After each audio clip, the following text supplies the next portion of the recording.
마태복음 22장 34절부터 40절까지 보겠습니다.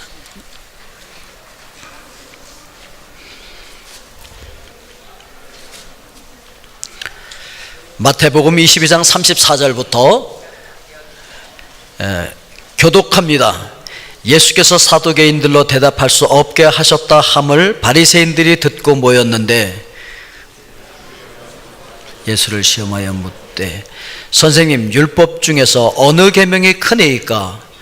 예수께서 이르시되 내 마음을 다하고 목숨을 다하고 뜻을 다하여 주 너의 하나님을 사랑하라 하셨으니 이것이 크고 첫째 되는 계명이요 둘째는 그와 같으니 내 이웃을 내 자신같이 사랑하라 하셨으니 이 두 계명이 온 율법과 선지자의 강령이니라. 아멘.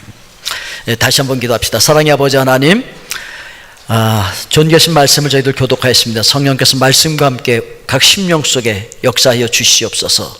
예수 그리스도의 이름으로 기도하옵나이다. 아멘. 오늘 말씀의 제목은 하나님을 열정적으로 사랑하는 사람. 하나님을 열정적으로 사랑하는 사람. 우리 옆 사람에게 이렇게 얘기할까요? 하나님을 열정적으로 사랑합시다. 그게 열정적으로 사랑하겠다는 겁니까 지금? 다시 진짜 열정적으로, 열정이 느껴질 만큼 옆 사람에게 얘기합시다. 하나님을 열정적으로 사랑합니다. 아멘. 여러분들은 인생에서 가장 중요한 우선순위가 여러분들에게는 무엇입니까? 나의 우선순위, 내 인생에 있어서 가장 우선순위가 무엇일까? 내 생명을 다해서 흔들고 싶은 나의 깃발은 무엇일까? 이거다. 내 인생 이 깃발이라면 내 생명까지라도 내가 걸만하겠다. 내 생명을 걸고 흔들고 싶은 깃발이 있으십니까? 내가 이 깃발 흔들다 난 죽으리라. 그런 깃발이 있으시냐고요? 하나님께서 나에게 주신 가장 중요하고 큰 계명은 무엇일까? 그리고 그 계명을 어떻게 알 수 있고 어떻게 지킬 수 있을까? 한번 생각해 보셨습니까? 저는 이렇게 생각합니다. 내 생명을 다해서 흔들 수 있는 깃발은 하나님을 열정적으로 사랑하는 것이다. 아멘. 하나님을 열정적으로 사랑하는 것, 이거 위해서라면 내 생명을 걸어도 좋다라고 하는 것이죠. 그러면 어떻게 해야 될까? 많은 교인들이 하나님 앞에 나와서 이것저것 많이 묻죠. 근데 질문하는데, 기도도 하나님 어떻게 할까요? 어쩌면 좋아요? 뭐 이렇게 하는데, 사실은 말씀만 하옵소서 제가 순종하겠나이다 이런 태도로 하는 게 아니에요. 당시에 굉장히 종교적인 열정이 강했던 사람들이 있었어요. 바리새인들. 얼마나 열심히 성경을 읽는데 성경학자들 그들이 예수님에게 와서 질문을 한다고요. 그러니까 교인들이 질문할 때 순종하려고 질문하는 게 아니에요. 물론 여러분들은 말씀만 하옵소서 순종하겠나이다 이러고서 질문을 하겠지만 많은 교인들이 그렇다는 거예요. 말씀해 보세요. 들어보고 마음에 들면 하고 아니면 국물도 없습니다. 이런 거. 이 상담자를 찾아오시는 분들이요, 다 자기 답을 가지고 와요. 답을 가지고 와서 이 얘기를 쭉 들어본 다음에 자기가 가지고 온 답과 맞는 얘기를 해주면, 이야, 용하다. 다음에 또 와야지. 그러고 가요. 근데 자기가 가지고 온 답과 다른 얘기를 해주면 참 엉터리구만. 그러고서 돌아간다고요. 자, 오늘 우리 34절부터 36절까지 같이 읽겠습니다. 예수께서 사두개인들로 대답할 수 없게 하셨다 함을 바리새인들이 듣고 모였는데 그 중에 한 율법사가 예수를 시험하여 묻되 선생님, 율법 중에서 어느 계명이 크니까?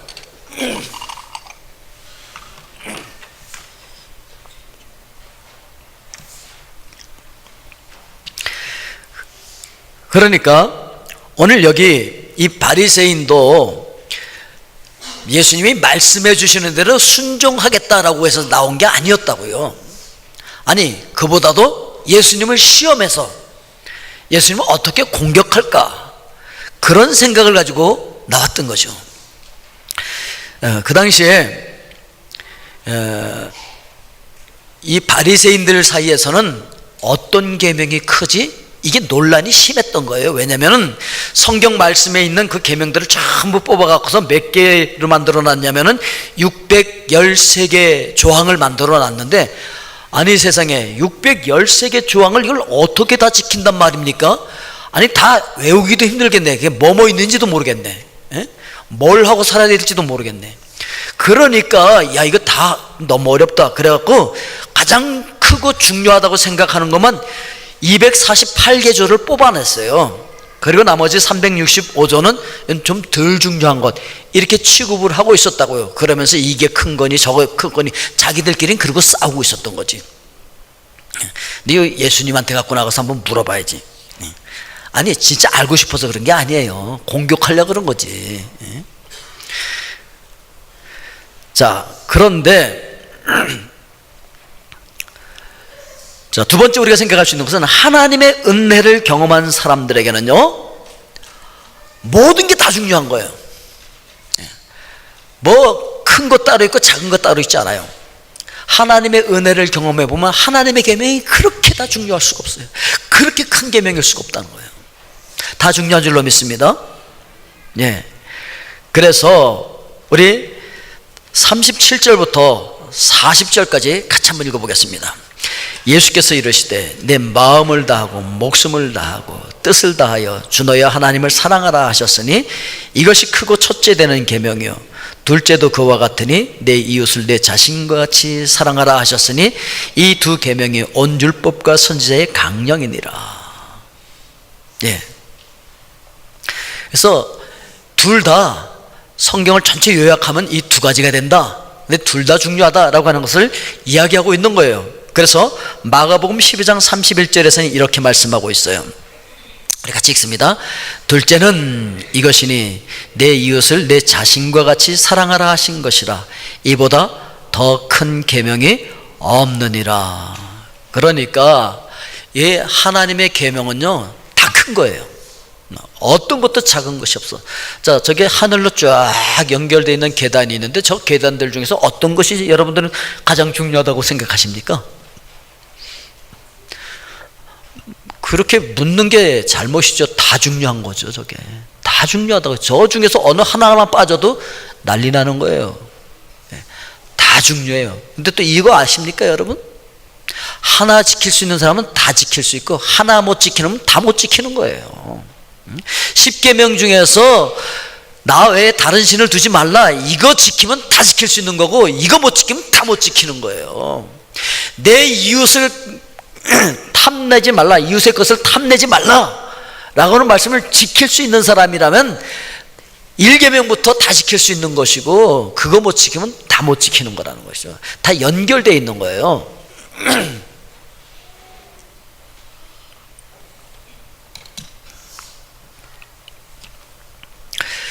그런데 이제 오늘날도 이제 그 당시에 바리새인들은 큰 거, 좀 덜 큰 거 이렇게 나눠놨다 그랬잖아요. 근데 요즘도 열심히 신앙생활 한다 그러면서 열심히 성경을 읽으면서도 그런 분들도 계세요. 이건 진짜 중요한 말씀, 이거는 덜 중요한 말씀. 그러니까 진짜 중요한 말씀은 지키려고 하면서도 이건 소홀히 하다 보니까 말씀을 어기게 되는 때가 많다는 거죠.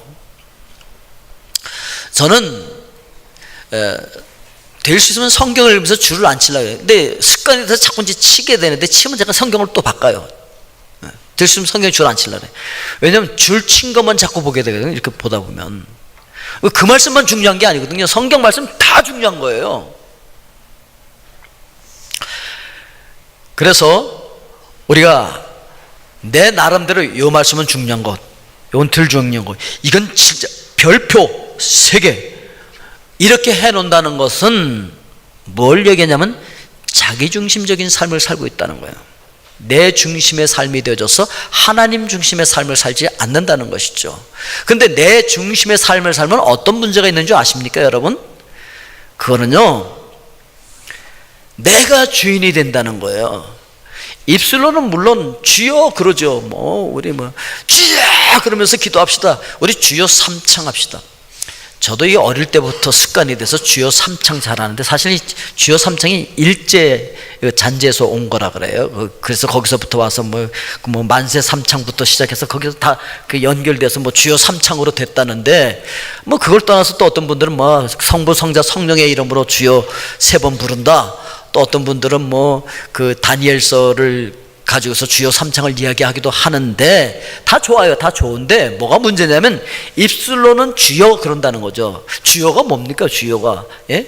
스페인어로는 세뇨리예요. 그런데 원어에는 큐리오스예요. 이게 당신은 나의 주권자입니다, 나의 왕이십니다, 나의 주인입니다 라고 하는 고백이란 거. 그러니까 입술로는 당신이 주인이에요, 당신이 주권자예요, 이제 이렇게 고백은 한다는 거죠. 그 고백은 하는데 이제 문제는 뭐냐면 삶에 있어서는 내가 나의 주인이라는 거죠. 오히려 예수님이 나한테 와서 주인님 이래야 될 판국이야, 뒤바뀌었어요. 그래서 기도할 때도 이것저것 그것 하세요 이렇게 해놓고 말씀하옵소서 듣겠습니다, 이게 아니죠. 말씀만 하면 제가 순종하겠습니다, 그렇게 기도하는 것이 아니고 하나님 이것도 하고 그것도 하고 저것도 해야 돼요, 아셨죠? 예, 그러니까 이게 뒤바뀌었다는 거예요. 그래서 너희들 입술로 주여 주여 하는 거 나 못 믿어 이렇게 얘기하는 거죠. 예수님께서 너희들 입술로 주여 주여 하고 내 중심으로 살지 않고 너희들 중심으로 살고 있잖아, 나 그거 믿을 수 없어 이 얘기하죠. 그 얘기가 어디 나오냐면 마태복음 7장 21절부터 나와요. 나더러 주여 주여 하는 자마다 다 천국에 들어갈 것이 아니요 다만 하늘에 계신 내 아버지의 뜻대로 행하는 자라야 들어가리라. 22절부터 우리 같이 읽습니다. 그날에 많은 사람이 나더러 이르되 주여 주여 우리가 주의 이름으로 선지자 노릇하며 주의 이름으로 귀신을 쫓아내며 주의 이름으로 많은 권능을 행하지 아니하였나니까 하리니. 그러니까 그날에 주여 주의 이름으로 제가 선지자 노릇도 했습니다, 주의 이름으로 귀신도 쫓아내고 주의 이름으로 많은 권능도 행하였나이다. 누가? 내가 했다는 거지. 내가 했다는 거죠. 내가 뭘로? 주님의 이름을 도용해서 나의 유익을 위해서, 내가 유명해지려고, 나의 어떤 유익을 위해서, 내가 부자 되려고 주의 이름을 도용해서 내가 많이 했습니다. 그러니까 자, 그 다음에 23절에 예수님 뭐라고 말씀하신지 들어봅시다. 그때 내가 그들에게 밝히 말하되 내가 너희를 도무지 알지 못하니 불법을 행하는 자들아 내게서 떠나가라 하리라. 꽝꽝꽝. 이게 심판해버리는 거야. 나 너 몰라, 네가 주인 행세했잖아, 네가 다 했다며, 그러니까 넌 나하고 상관없어 이렇게 얘기하고 있는 거죠. 지금 이런 사람들이 어디 가냐, 지옥 간다는 걸 얘기하고 있는 거예요. 그러니까 입술로만 주여 주여 했다고 해서 나 천국 가 앉아 있겠지, 이런 착각하고 있으면 안 된다는 거죠. 정말 그분이 나의 주인이냐 말이죠. 정말 뭘 결정하고 행할 때 그분 뜻대로 내가 하고 있냐는 거죠. 그분께 물어보고 그분이 말씀하시는 대로 나의 주인의 의사를 반영해서 내가 살고 있느냐는 것이죠. 안 그렇다면 지옥 간다는 거죠. 옆 사람에게 얘기해 주십시다. 우리 지옥은 가지 맙시다.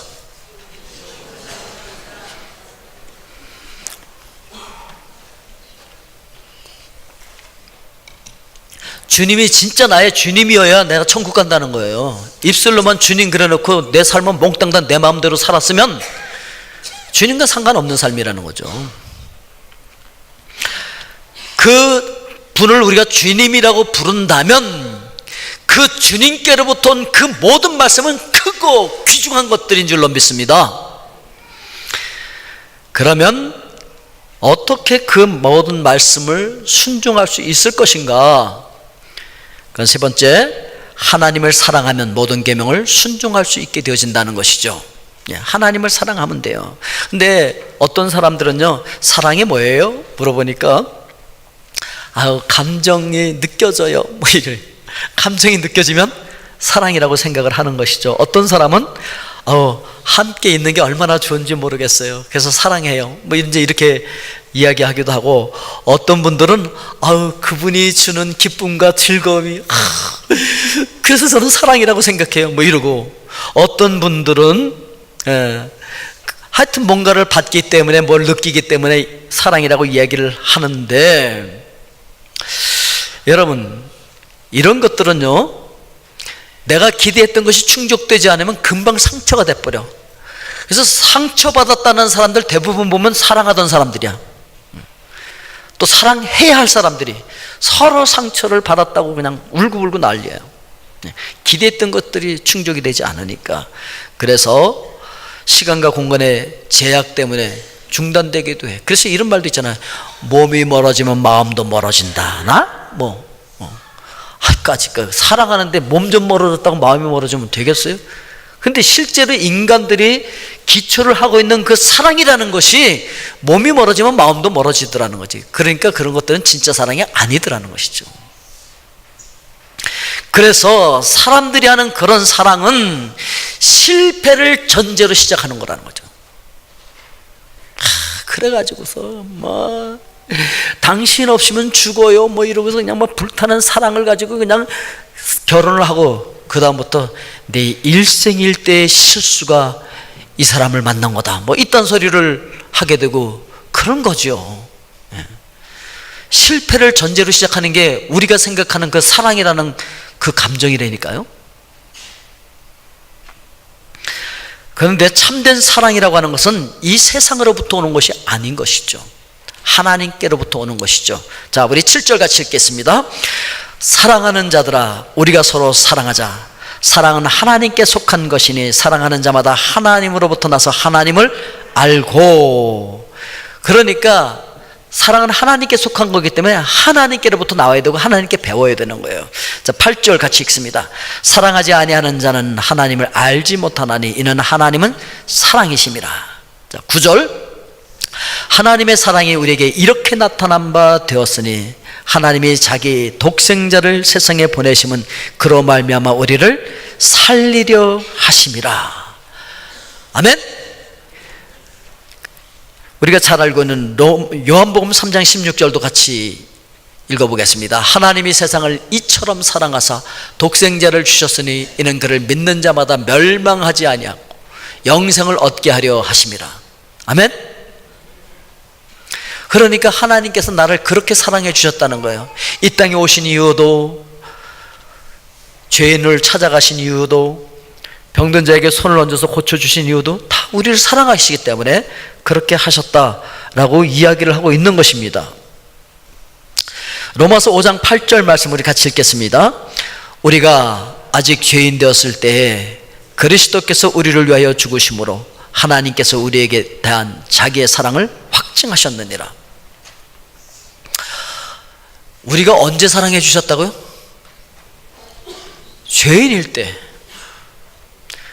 우리 이렇게 번듯하게 여기 앉아 있을 때가 아니라는 거예요. 우리가 죄인일 때, 하나님과 원수일 때, 그때 하나님께서 우리를 사랑하셨어요.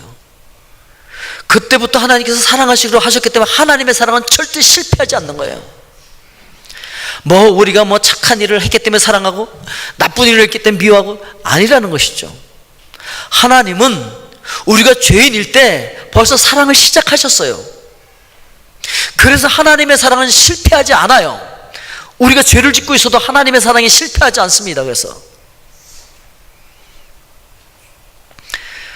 그런데 우리가 우리 삶에 필요한 여러 가지 어떤 이유 때문에 하나님을 사랑한다고 하면 그건 하나님을 이용하는 것이지 하나님을 사랑하는 것이 아니라는 것이죠. 그러면 사랑을 어떻게 할 수 있는 것이냐? 우리가 할 수 있는 것이냐? 아니에요. 로마서 8장 28절 말씀을 우리 같이 읽겠습니다. 우리가 알거니와 하나님을 사랑하는 자 곧 그의 뜻대로 부르심을 입은 자들에게는 모든 것이 합력하여 선을 이루느니라. 여러분, 하나님께서 우리를 택하시고 불러주셨어요. 그래서 사랑이 시작된 거예요. 그래서 우리가 하나님을 사랑하게 된 줄로 믿습니다. 아멘? 자, 이렇게 하나님을 사랑하는 자 곧 그 뜻대로 부르심을 입은 자들은 어떻게 된다고요? 합력해서 선을 이룬다는 얘기가 뭐예요? 이게 이걸 어떻게 해석해야 되는 겁니까? 여러분들은 이 말씀을 어떻게 해석하고 계십니까? 예, 물론 이렇게 해석하죠. 아유, 지금 힘들고 어려운 고난을 당했어도 그래도 다 하나님께서 합력해서 선을 이루게 해주실 거예요. 그러죠? 그리고 또 그렇게 위로들 하잖아요. 아유, 너무 낙심하지 마세요. 하나님께서 합력해서 다 선을 이루게 하실 거예요. 힘내세요. 뭐 틀린 얘기는, 아주 틀린 얘기는 아니에요. 맞긴 맞아요. 그렇게 하실 거예요, 하나님께서. 근데 그렇게만 하고 끝나면요, 틀려요. 틀린 얘기가 돼버리는 거예요. 이 말씀은요, 하나님을 사랑하는 자 곧 그 뜻대로 부르심을 입은 자들에게는 모든 것이 합력하여 선을 이룬다는 건 서로 협조해서 협력해서 조화를 이루면서 하나님의 뜻, 하나님의 선을 이루어가게 되는 줄로 믿습니다. 그게 들어가야 100점이 되는 거예요. 그래서 제가 기러기 사진을 저기다 올려놓은 이유가 그거예요. 기러기들이요, 어떻게 서로 협력해서 선을 이루어가는지. 저 앞에서 나는 그 기러기는요, 가장 많은 그 공기 저항을 받으면서 나는데 있는 힘을 내서 날개를 쳐서 상승 기류를 만들면 그 뒤를 쫓아가는 그 기러기들은요 30% 정도밖에 힘이 안 된대. 70%를 더 멀리 날아갈 수가 있대. 저렇게 V자형으로 해서 날아가면은. 그래서 앞서가는 그 기러기가 힘들 테니까 뒤에서 응원하느라고 저것들이 날아갈 땐 시끄러운 이유가 그거예요. 막 앞에 그 힘내라고, 용기를 내라고, 지치지 말라고 막 뒤에서 응원하면서 쫓아가다가 그래도 지치면은 이제 다시 바꿔. 그래서 다른 안 지친 기러기가 앞서가고 또 막 응원하면서 이렇게 협력해서 선을 이루어 간다는 것이죠. 오늘 여러분들도 합력해서 그렇게 선을 이루어갈 수 있기를 주의 이름으로 축원드립니다. 이 하나님의 선택에, 이 사랑에 우리가 근거를 하고 있기 때문에 우리의 사랑은 무너지지 않을 수가 있다는 것이죠. 그리고 그렇게 하나님께서 우리를 사랑하시기 때문에 우리도 우리의 모든 것을 다해서 하나님을 사랑해야 할 이유가 된다고 하는 거예요. 에머리 화이트 목사님께서 쓰신 책이 있습니다. 마음을 다하여 하나님 사랑하기 라고 하는 책인데, 이 책의 영어 제목은 Mind of God, 문자적으로 번역을 하면 하나님을 위한 지성이라고 번역을 할 수 있는 7개의 챕터로 이루어져 있는데, 기독교적인 지성의 정의, 지적 훈련의 중요성, 독서, 교육과 기독교적 교양, 성찰과 기독교적인 세계관, 지적 훈련의 규칙, 지식의 책임, 뭐 이런 것들을 다루고 있습니다. 그러니까 우리 기독교인들이 지성을 훈련하는 것이 마치 기도를 한다든지 예배를 드린다든지 금식을 한다든지 이런 것과 같은 영성 훈련이 바로 지성 훈련이라고 이야기를 하고 있는 거예요. 이 책에서 질문을 하고 있는데, 우리가 어떻게 하면 하나님의 마음과 뜻을 알고 우리의 마음과 마음의 뜻을 다하여서 하나님을 사랑할 수 있을까? 이렇게 질문하고 있는데, 보통 이런 질문을 받으면 우리는 뜨겁게 기도해야 돼요, 뭐 이렇게 답이 나올 터인데, 여기서는 그렇게 대답을 하지 않습니다. 지성을 개발하라, 도서관을 무기로 삼고 도서관을 무기 창고로 삼아라. 그래서 우리 교회도 들어오면서 바로 책이 쫙 꽂혀서 눈에 보이잖아요. 교회 올 때마다 그게 보이시죠? 아예 뭐가 있는지도 모르시는 분들도 계실 거고. 그거 그냥 액세서리로 해놓은 게 아니에요. 책 좀 읽으라는 거죠. 책 좀 읽으라는 거죠. 우리 사람들에게 있어서 하나님의 형상을 가장 많이 닮은 부분이 어디냐? 그건 바로 생각하는 거예요. 생각하는 거. 예, 우리의 인격을 가지고, 지성을 가지고 생각하는 거. 이 부분이 하나님을 가장 많이 닮았어요. 우리 인간처럼 생각할 수 있는 존재가 없다고요. 왜 우리 인간이 그렇게 생각할 수 있고 이렇게 문화가 발달하고 그럽니까? 그건 생각하기 때문에 그래요. 왜요? 하나님의 형상이기 때문에 그렇다는 것이죠. 기독교 영성은 지성 중심이어야 돼요. 한때는 그랬어요. 그래서 기독교가 가는 곳마다 지성이 발전을 해서 잘 사는 나라가 될 수밖에 없었고 문명국가가 될 수밖에 없었다고요.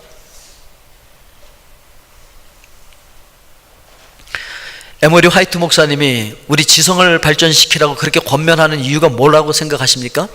공부 많이 해서 유식해지라고 권면하는 건가요? 그게 아니죠. 우리 마음밭을 말씀으로 잘 경작하고 우리 생각이 하나님의 생각에 가까워지도록 스스로 훈련하기 위해서 그래야 된다는 것이죠. 그러니까 하나님의 마음을 알아서 하나님의 뜻대로 나는 열심히 그냥 하나님의 나라를 이루면서 살 거예요. 그래서 쭉 그리고 나와서 매일 와서 밤을 새가면서 금식해가면서 기도한다고 하나님의 마음을 알아서 하나님의 마음과 뜻을 받들어서 살아갈 수 있느냐? 그건 별개 문제라는 거예요. 별개 문제예요.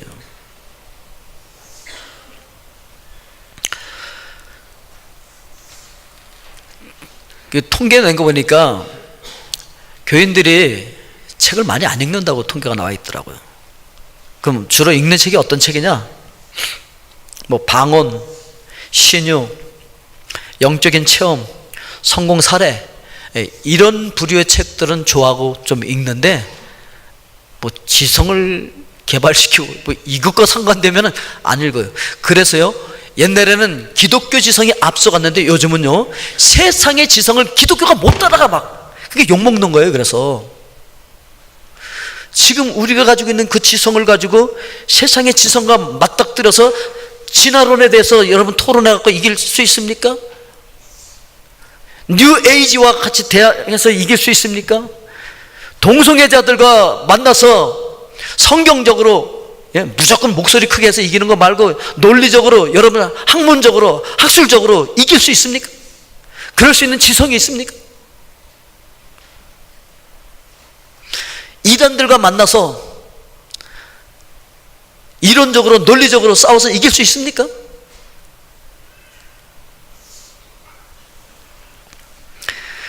언제부턴가 우리가 지성을 등한시하기 시작했다는 거죠. 기독교가. 그러는 순간 세상 사람들에게 뒤처지기 시작하고 손가락질을 받기 시작하더라는 것이죠.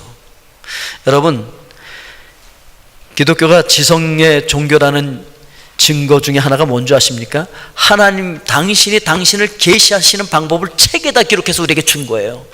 그래가지고 기독교는 가서 그냥 말만 해서 되는 종교가 아닌 거예요. 그냥 가서 막 쫙 부르짖기만 해서 되는 종교가 아닌 거예요. 무슨 영적인 세계를 체험만 해서 되는 종교가 아닌 거예요. 그래서 선교사들이 잡아먹히면서 가서 그 말을 배워서 문자가 없으면 문자를 만들어서 책을 만들어서 읽히고 성경을 만들어서 읽히고 지성을 개발시키고 훈련시켜주고 그러고 하나님의 뜻이 무엇인지 가르쳐주는 거예요. 왜 그렇게 합니까? 지성의 종교이기 때문에 그런 것이죠. 안 그러면 왜 잡아먹히면서 그 문자를 만들어주고 그 고생을 하고 책을 만들어주고 그렇게 하겠습니까? 그렇게 할 필요가 없죠. 기독교는 지성의 종교인 거예요. 오늘 여러분들의 그 지성을 다해서 전적으로 전인격적으로 하나님을 사랑할 수 있게 되기를 주님의 이름으로 축원드립니다. 아멘. 그러면 우리가 전인격적으로 하나님을 사랑하게 되는데 뜨거운 가슴으로 하나님을 사랑하게 되는 거예요. 여러분, 뜨거운 가슴으로 하나님을 사랑하십니까? 곧 들통날 바에라도 한번 지금 얘기합시다. 옆 사람에게 저는 하나님을 뜨거운 가슴으로 사랑해요. 얘기하세요. 왜 못하겠어요?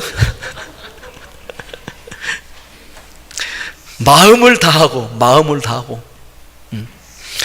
아니, 남에게 보이려고 형식적으로 하는 거 말고 뜨거운 가슴으로 하나님을 사랑하게 된다는 것이죠. 하나님을 열정적으로 사랑하는 거예요. 여기까지 듣고 있으면 여러분들, 나 열정적으로 하나님 사랑하는데, 목사님 그것도 모르고 왜 자꾸 그걸 강조하고 있지? 저는 이미 사랑하고 있다고요. 열정적으로 하나님을. 이렇게 이제 생각을 하시죠. 하나님을 향한 열정이 있으십니까? 하나님을 향한 갈망이 있으십니까? 지금 이 말씀을 듣고 있으면서 여러분들이 가슴으로 뜨겁게 하나님을 만나기를 원하시고 살아계신 하나님이 나에게 임재하기를 정말 그렇게 뜨겁게 갈망하고 계십니까? 이 설교를 들으면서도 하나님, 성령께서 제 마음을 타치해 주시고 제 마음에 찾아와 주시고 임재해 주세요. 저는 주님을 갈망합니다. 뜨겁게 갈망하고 주님을 사랑합니다. 그 사랑이 있느냐를 묻고 있는 거예요.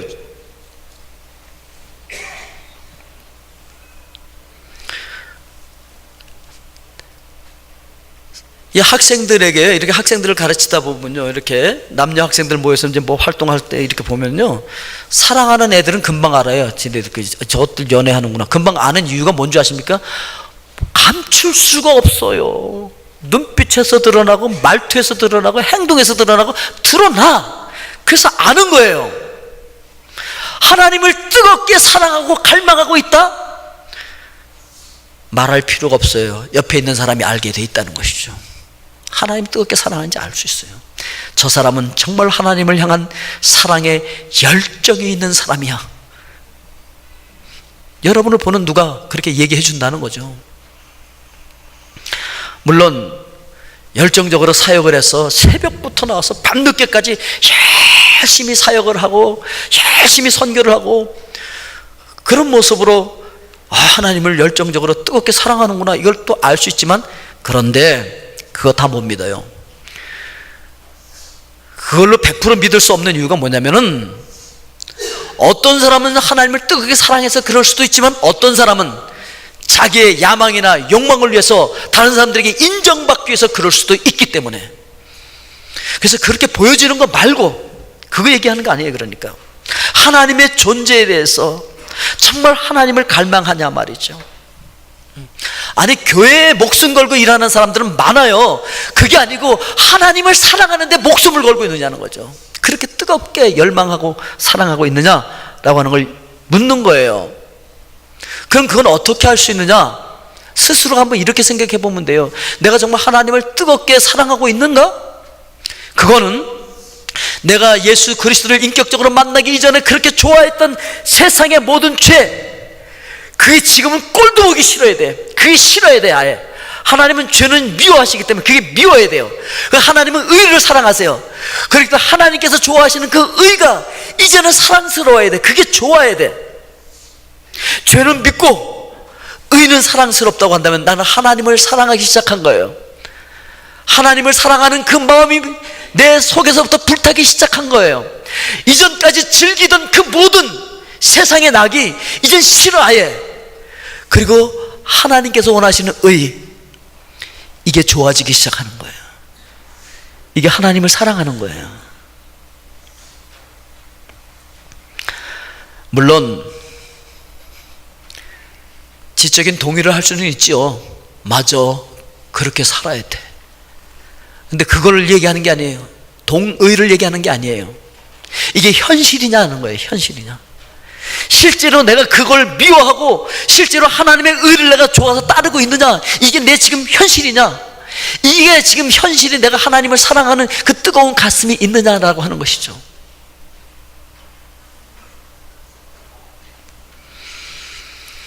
그래서 죄에 대한 미움이 점점 더 커져가고 의에 대한 사랑이 점점 더 커져가고 있느냐. 두 번째, 생명을 다 바쳐서 사랑을 할 수가 있게 되어지는 거예요. 그래서 목숨을 다하고 이렇게 나와 있는 것이죠. 하나님께서 하나님의 마음을 어떻게 표현하시는지 아십니까? 너는 나의 전부야. 너는 나의 전부야. 그래서 너에게도 내가 전부가 됐으면 좋겠어. 네가 나의 전부이기 때문에 너에게 있어서 나도 너의 전부가 되기를 원해. 이 하나님의 마음이신 거죠. 이 하나님의 사랑을 받은 사람은 생명을 다 바쳐서 하나님을 사랑하게 된다는 것이죠. 생명을 다해서 말씀을 순종하게 되어지고, 그 생명을 다해서 말씀에 순종했던 사람들이 150여 년 전에 알지도 못했던 조선 땅을 사랑해서 배를 타고 몇 달씩 건너와서 그 풍토풍에 못 이겨가서 자식들 다 그 땅에다 묻어가면서 자신도 마지막에 그 땅에 묻혔던 양화진에 묻혀있는 그 수많은 선교사들의 묘비가 뭘 얘기해주고 있습니까? 하나님의 그 사랑을 받고 넌 나의 전부라고 말씀하시는 음성을 들었던 그들이, 하나님, 저에게 있어서 하나님 당신도 전부예요, 그리고 자신의 생명들을 다 하나님의 의를 위해서 바친 거죠. 하나님을 사랑하게 되는 거죠. 생명을 바쳐서. 그리고 세 번째, 나의 지식과 재주와 지혜를 다 모아서 하나님을 사랑하게 된다는 것이죠. 모든 뜻을 다하여서. 하나님을 경험한 사람들은 전인격적인 사랑을 하게 되어지고, 성삼위일체 하나님께서 나를 그렇게 사랑해 주셨기 때문에 전인격적으로 하나님을 사랑하고, 뜨거운 가슴으로 하나님을 사랑하기 시작하고, 죄를 미워하고 의를 사랑하게 되어지고 생명을 걸고 사랑하게 되어진다는 것이죠. 나의 지식과 재주와 지혜 다 모아서 주님 사랑해요, 이렇게 사랑을 고백할 수 있다는 거죠. 오늘 여러분, 정말 여러분 가슴에서 뜨거운 열정으로 하나님을 사랑하는 하나님의 사람들 될 수 있길 주의 이름으로 축원드립니다. 기도하겠습니다. 사랑의 아버지 하나님, 그렇습니다. 저희들 전인격적으로 하나님을 사랑하기 원합니다. 오늘도 그럴 수 있도록 말씀과 성령을 우리에게 부어 주시옵소서. 예수 그리스도의 이름으로 기도하옵나이다. 아멘.